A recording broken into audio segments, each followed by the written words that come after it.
മകൾ ചോദിച്ചു മഞ്ഞദ്രാവകം കുഴൽ വഴി നുണയും നേരം ചിത്രശലഭം പോലൻ ചാലേ പറയാനാമോ രുചിഭേദങ്ങൾ ഈ അച്ഛനും മകളെ നീയും തമ്മിലെത്ര മാമ്പഴക്കാലമകലം ശരീരത്തിൽ മനസ്സിൽ രുചിയിലും അറിയും തോറും നിനക്കെന്നെയും പൊളിച്ചിടാം.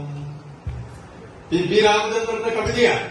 അതിനകത്ത് കുട്ടിയും മഞ്ഞദ്രാവകം കുഴല് വെച്ചിട്ട് പിരിച്ചു കുടിക്കുകയായിരുന്നു. ഫ്രൂട്ടി, മാംഗോ ഫ്രൂട്ടി. അവർക്കറിയാറില്ല. നാട്ടുമാങ്ങയുടെ രുചി അവർക്കറിയില്ല. നമുക്ക് ഈ ഫ്രൂട്ടി എന്ന് പറയുന്നത് നമുക്ക് തിരിയുകയില്ല. നമുക്കിത് മനസ്സിലാവില്ല. ഈ ഫ്രൂട്ടി അന്നാണ് അത് നമുക്കങ്ങനെയാണ്. നാട്ടുമാങ്ങയുടെ രുചിയോ നമ്മളെ പോലെ മറ്റൊരാൾക്കും അറിയില്ല.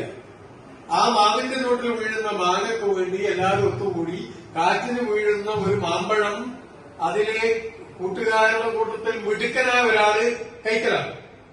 എന്നിട്ടോ എന്നാ അത് എനിക്ക് കിട്ടി, അഭിമാനത്തോടെ ഞാൻ ഒറ്റക്ക് നിന്നതാണ്. ആ മാങ്ങയുടെ മൊത്ത് കഴിച്ചിട്ട് അതിന് ചേനയെല്ലാം ഞെക്കി പീഞ്ഞിട്ട് വലിച്ചിട്ട് മുരിയുന്നു.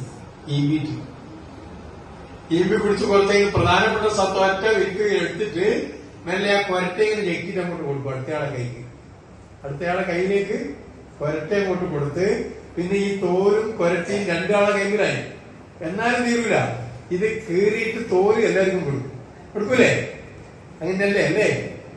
അല്ലെങ്കിൽ അല്ലാന്ന് പറയണം. ഞാൻ എന്റെ ഞാനും നിങ്ങളെ കൂടത്തിൽ തന്നെയാണ്. കളി ആർക്കണ്ട, ഞാൻ ചെറുപ്പക്കാരനാണ്. 63 വയസ്സായാണ്. അപ്പോ വയോജനങ്ങൾ ആയ നമുക്ക് അങ്ങനെ കുറെ അനുഭവങ്ങളുണ്ട്.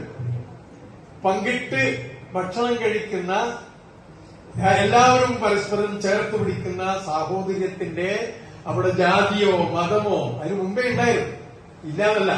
അതിനെയെല്ലാം നമ്മളിങ്ങനെ ഈ കൂട്ടായ്മയിലൂടെ മാറ്റിയെടുത്ത് നടന്ന്